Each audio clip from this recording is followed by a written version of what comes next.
383장입니다.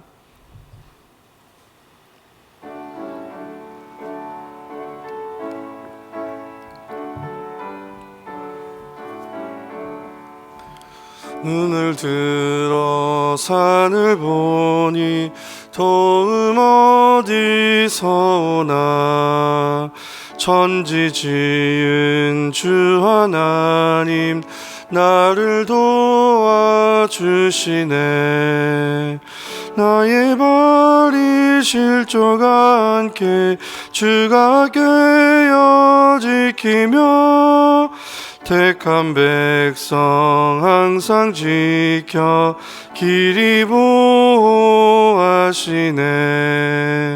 도우시는 하나님이 내게 그늘 되시니 낮의 해와 밤의 달이 너를 상치 않겠네.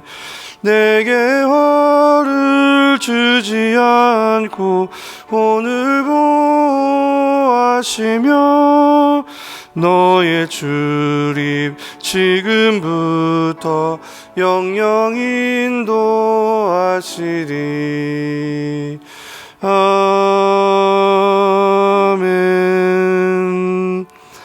오늘 이 시간 우리에게 주신 하나님의 말씀은 마태복음 16장 1절부터 20절까지 말씀입니다.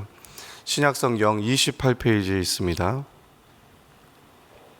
신약성경 28페이지에 있는 마태복음 16장 1절부터 20절까지 말씀을 우리 함께 하나님의 말씀을 받들어 읽겠습니다. 바리새인과 사두개인들이 와서 예수를 시험하여 하늘로부터 오는 표적 보이기를 청하니 예수께서 대답하여 이르시되 너희가 저녁에 하늘이 붉으면 날이 좋겠다 하고 아침에 하늘이 붉고 흐리면 오늘은 날이 굳겠다 하나니 너희가 날씨는 분별할 줄 알면서 시대의 표적은 분별할 수 없느냐. 악하고 음란한 세대가 표적을 구하나 요나의 표적밖에는 보여줄 표적이 없느니라 하시고 그들을 떠나가시니라. 제자들이 건너편으로 갈새 떡 가져가기를 잊었더니 예수께서 이르시되 삼가 바리새인과 사두개인들의 누룩을 주의하라 하시니 제자들이 서로 논의하여 이르되 우리가 떡 가져오지 아니하였도다 하거늘 예수께서 아시고 이르시되 믿음이 작은 자들아 어찌 떡이 없으므로 서로 논의하느냐. 너희가 아직도 깨닫지 못하느냐. 떡 5개로 5,000명을 먹이고 주운 것이 몇 바구니이며 떡 7개로 4,000명을 먹이고 주운 것이 몇 광줄이었는지를 기억하지 못하느냐. 어찌 내 말한 것이 떡의 관함이 아닌 줄을 깨닫지 못하느냐. 오직 바리새인들과 사두개인들의 누룩을 주의하라 하시니 그제서야 제자들이 떡의 누룩이 아니요 바리새인과 사두개인들의 교훈을 삼가려고 말씀하신 줄을 깨달으니라. 예수께서 빌립보 가이사랴 지방에 이르러 제자들에게 물어 이르시되 사람들이 인자를 누구라 하느냐. 이르되 더러는 세례 요한, 더러는 엘리야, 어떤 이는 예레미야나 선지자 중에 하나라 하나이다. 이르시되 너희는 나를 누구냐 하느냐. 시몬 베드로가 대답하여 이르되 주는 그리스도시요 살아계신 하나님의 아들이시니이다. 예수께서 대답하여 이르시되 바요나 시몬아 내가 복이 있도다. 이를 내게 알게 하신 이는 혈육이 아니요 하늘에 계신 내 아버지이시니라.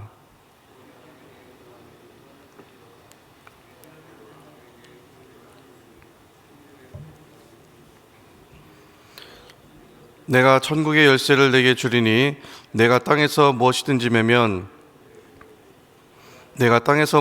풀면 하늘에서도 풀리리라 하시고 이에 제자들에게 경고하사 자기가 그리스도인 것을 아무에게도 알리지 말라 하시니라. 아멘. 네, 오늘도 말씀의 자리로 인도해 주신 우리 하나님께 감사드리고 이 시간도 말씀을 깨닫는 은혜와 기도의 응답이 있기를 주님의 이름으로 축복합니다. TV에 나오는 연예인들은 대중의 인기를 먹고 사는 사람들입니다. 그래서 누구보다도 대중의 관심에 굉장히 예민한 사람들이죠. 개그맨들은 최선을 다해서 시청자들에게 웃음과 즐거움을 주기 위해서 노력합니다. 그리고 배우들은 혼신의 연기를 통해서 완성도 높은 작품으로 시청자들에게 감동을 주기 위해서 노력을 합니다. 그런데 때로 이 대중들의 관심이 지나치고 혹은 삐뚤어져서 아주 여러 가지 생각지 않은 일들로 곤혹을 치르는 경우가 많다고 합니다. 가끔 단순한 팬심이 아니고 시비를 걸기 위한 목적으로 다가오는 경우가 있다는 것이죠. 아주 고약하고 못된 사람들을 만나면 세상 힘들고 피곤하다고 합니다. 예를 들어서 뭐 연예인들도 사람이니까 카페에 가서 지인을 만나거나 또 식당에서 식사를 할 경우가 있죠. 그러면 간혹 시비를 거는 사람들을 만나게 되는데, 뭐 예를 들면 이런 경우입니다. 개그맨을 만나면 당신 개그맨이야? 요즘에 잘 나간다면서 너가 그렇게 웃기냐? 나 좀 웃겨봐. 이런 경우죠. 정말 황당하고 어이없는 경우입니다. 뭐 배우들도 마찬가지입니다. 뭐 간혹 싸움을 잘하는 배역을 맡는다거나 그러면 지나가면서 일부러 어깨를 툭 건드리면서 네가 그렇게 싸움을 잘해? 나랑 한번 붙어보자. 뭐 이런 경우가 있다는 것이죠. 이건 관심이 아니죠. 그냥 사람에 대한 조롱입니다. 연예인들은 그저 자기에게 맡겨진 배역에 충실했을 뿐이지 뭐 그 이상도 그 이하도 아니죠. 그런데 도대체 왜 사람에게 이런 질문을 하는 걸까요? 도대체 왜 그런 행동을 보이는 걸까요? 인격이 모자라도 한참 모자란 겁니다. 그래서 이런 사람들은 아예 상종을 안 하는 게 상책이죠. 바리새인과 사두개인들이 예수님을 찾아와서는 갑자기 하늘로부터 오는 표적을 보여달라 이렇게 생떼를 부립니다. 그러자 예수님께서 악하고 음란한 세대가 표적을 구하지만 나는 요나의 표적밖에는 보여줄 표적이 없다 하시고 그 자리를 떠나버리십니다. 바리새인들과 사두개인들이 예수님께 표적을 보여달라 하는 이유는 너무나 명확합니다. 그것은 단지 예수님을 시험하기 위함이었습니다. 오늘 본문이 그렇게 기록을 하고 있죠. 예수님을 시험하기 위함이었다. 오늘 본문에서 말하는 이 시험이라는 단어의 원어적 의미가 이런 의미를 가지고 있습니다. 덫에 걸리게 하다라는 부정적인 의미를 가지고 있습니다. 직전 본문인 15장 마지막 내용은 예수님께서 떡 7개와 생선 2마리를 가지고 어린아이와 여자를 제외하고 4,000명을 먹이시고 7광주리를 남기신 사건이 기록이 되어 있습니다. 이처럼 예수님께서 수많은 이적과 기사를 통해서 자신이 메시아 되심을 아주 여러 방면으로 보여주셨어요.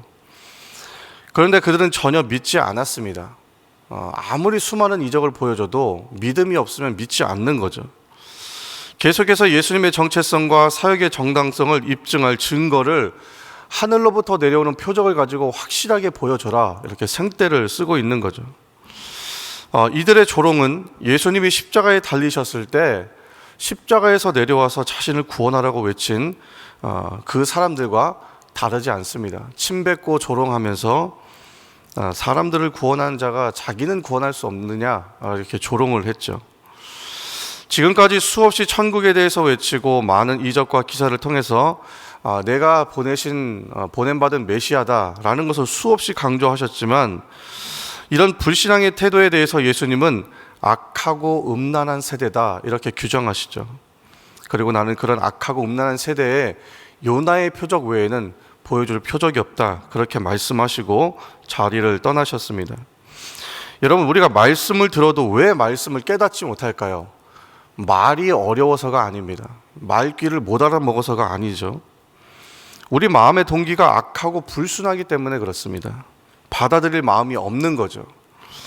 이 악하고 불순한 마음의 태도는 돌밭에 떨어진 씨앗과 같습니다. 그러니까 일단 마음이 닫혀 있으니까 씨앗이 들어올 엄두를 내지 못하는 거죠. 그 씨앗이 돌밭에는 뿌리를 내릴 수가 없는 겁니다. 그렇기 때문에 아무리 인간의 힘으로 불가능한 기적을 목격한다고 해도 결코 복음을 받아들이지 않을 것입니다. 그런데 놀라운 것은 이와 같은 불신앙이 심지어 예수님을 따르는 제자들에게서도 발견되었다라는 것이죠. 오늘 본문 5절부터 12절 말씀을 제가 읽겠습니다.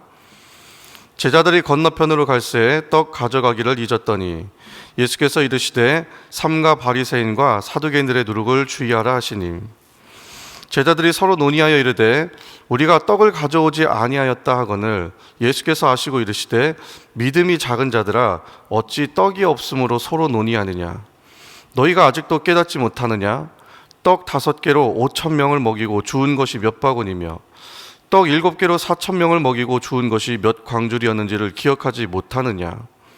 어찌 내 말한 것이 떡에 관함이 아닌 줄을 깨닫지 못하느냐? 오직 바리새인과 사두개인들의 누룩을 주의하라 하시니 그제서야 제자들이 떡의 누룩이 아니요 바리새인과 사두개인들의 교훈을 삼가려고 하신 말씀하신 줄을 깨달으니라. 아멘.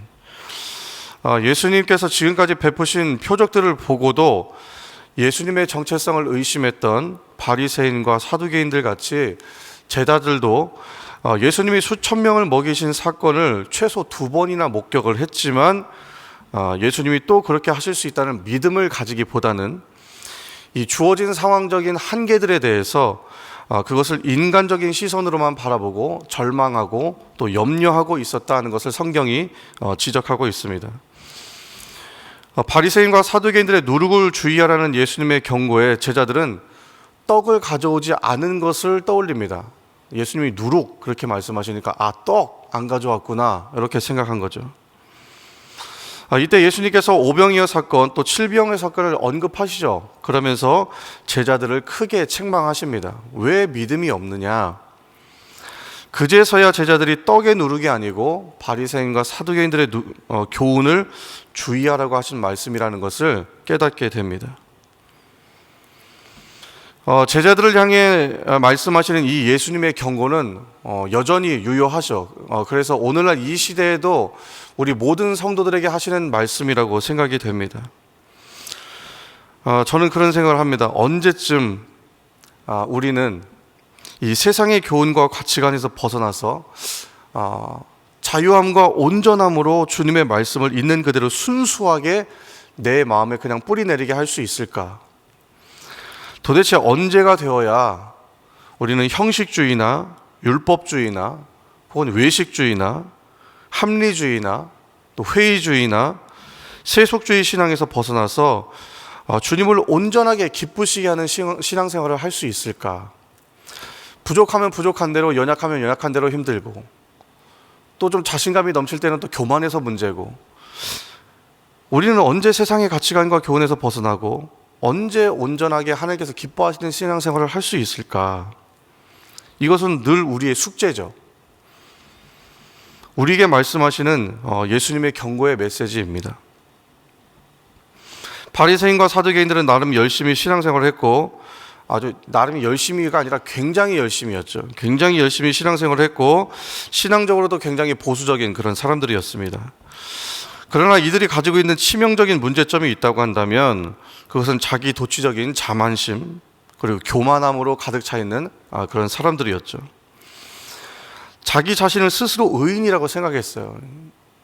이보다 더 큰 문제점은 없다고 생각합니다. 스스로를 의인이라 생각하는 이런 모습 때문에 사람들에게 당연히 인정받고 또 존경받기를 아주 좋아했습니다.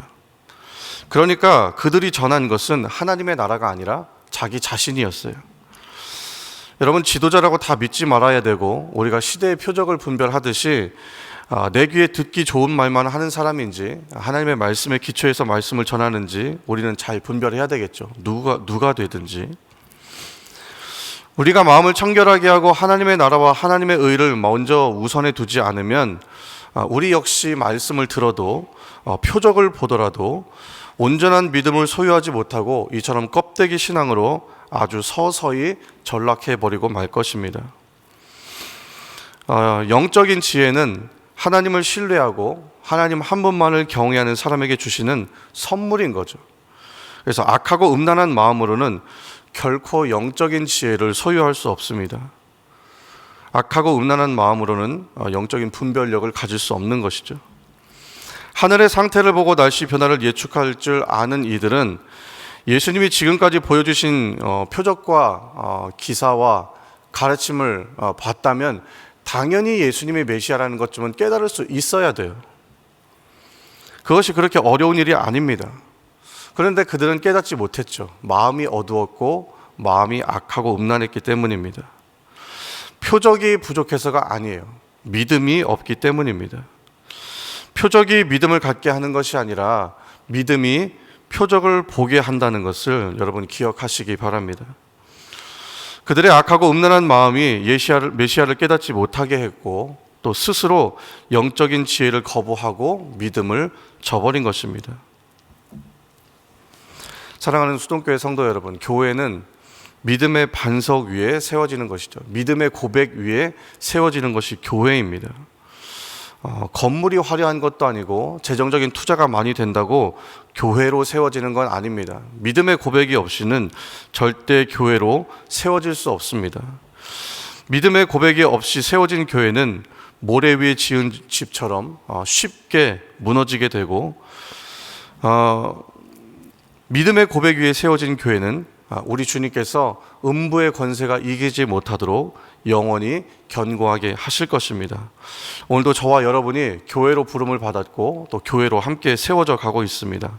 오늘 이 믿음의 고백 위에 굳게 서서 영적인 지혜와 분별력으로 오늘도 하루를 승리하는 저와 여러분들 되시기를 주님의 이름으로 축복합니다. 함께 기도하겠습니다. 좋으신 하나님, 참으로 감사합니다. 오늘도 우리를 교회로 부르시고 믿음의 고백 위에서 복음을 전하고 온전한 그리스도인으로 예수 그리스도의 제자로 살아가게 하시니 참으로 감사를 드립니다. 오늘 주신 말씀을 기억하며 하나님, 바리새인과 사두개인들이 우리 신앙 가운데 찾아오지 못하도록 그들의 누룩을 조심하고 예수님께서 우리에게 말씀하여 주신 그 교훈을 잘 새겨 듣고 우리 마음 가운데 주님께서 원하시고 기뻐하시는 온전한 신앙인으로 자라고 성장하는 우리 수동의 모든 가족들 되도록 인도하여 주시옵소서. 오늘도 우리 삶 가운데 산적해는 많은 기도의 제목들이 있습니다. 오늘도 믿음을 가지고 주 앞에 주님을 신뢰하며 또 하나님을 경외하는 마음으로 기도하며 나아갈 때에 그 모든 문제 가운데 자유케 하여 주시고 우리가 아버지 하나님께서 주시는 그 믿음을 가지고 세상에 말하는 합리주의와 또 세속주의를 벗어나서 하나님을 온전히 기쁘시게 하는 아름답고 복된 신앙인으로 자라고 성장할 수 있도록 날마다 우리의 삶을 지키시고 함께하여 주시옵소서.